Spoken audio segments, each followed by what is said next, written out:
कृत सर्वलोक सर्वज्ञ शक्तनतवत्सल सर्वशेषिन् स्वामिन् सुशील सुलभाश्रित पारिजात श्रीवेङ्कटेश चरणौ शरणं प्रपद्ये।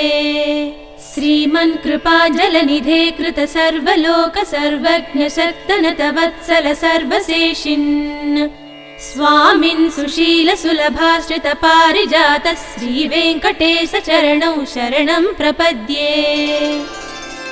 आनूपुरार्चित सुजात सुगन्ध पुष्प सौरभ्य सौरभकरौ समसन्निवेशौ सौम्यौ सदानुभवनेऽपि नवानुभाव्यौ श्रीवेङ्कटेश चरणौ शरणं प्रपद्ये। सद्यो विकासि समुदित्वर सान्द्र राग सौरभ्य निर्भर सरोरुह साम्यवार्ताम् सम्यक्षु साहस पदेषु विलेखयन्तौ श्रीवेङ्कटेश चरणौ शरणं प्रपद्ये। रेखामयध्वज सुधाकलशातपत्र वज्राङ्कुशाम्बुरुह कल्पक शङ्ख चक्रैः भव्यैरलङ्कृत तलौ परतत्त्वचिह्नैः श्रीवेङ्कटेश चरणौ शरणं प्रपद्ये। ताम्रोदरच्युति पराजित पद्मरागौ बाह्यैर्महोभिरभिभूत महेन्द्र नीलौ उद्यन्नखांशुभिरुदस्त शशाङ्कभासौ श्रीवेङ्कटेश चरणौ शरणं प्रपद्ये। सप्रेम भीति कमलाकर पल्लवाभ्यां संवाहनेऽपि सपदि क्लममादधानौ कान्ताववाङ्मानस गोचर सौकुमार्यौ श्रीवेङ्कटेश चरणौ शरणं प्रपद्ये।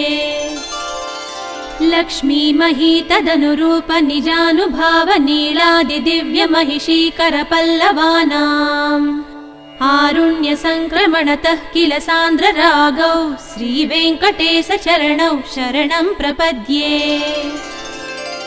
नित्यानमद्विधि शिवादि किरीटकोटि प्रत्युक्त दीप्त नवरत्न महप्ररोहैः नीराजनाविधि मुदारमुपादधानौ श्रीवेङ्कटेश चरणौ शरणं प्रपद्ये।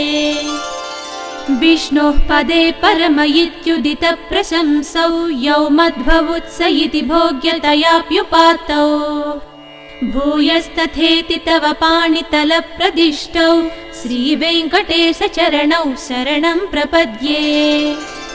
पार्थाय तत्सदृशसारथिना त्वयैव यौ दर्शितौ स्वचरणौ शरणं व्रजेति भूयोऽपि मह्यमिहतौ करदर्शितौ ते श्रीवेङ्कटेश चरणौ शरणं प्रपद्ये।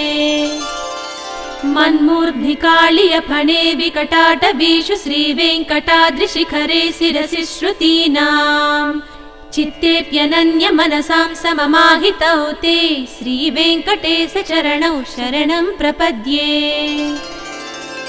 अम्लानहृष्य दवनीतलकीर्ण पुष्पौ श्रीवेङ्कटाद्रिशिखराभरणायमानौ आनन्दिताखिल मनोनयनौ तवैतौ श्रीवेङ्कटेश चरणौ शरणं प्रपद्ये।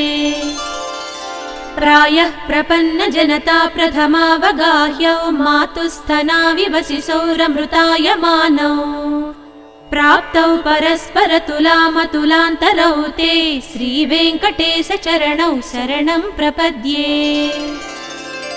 सत्वोत्तरै सतत सेव्य पदाम्बुजेन संसार तारक दयाद्रदृगं चलेन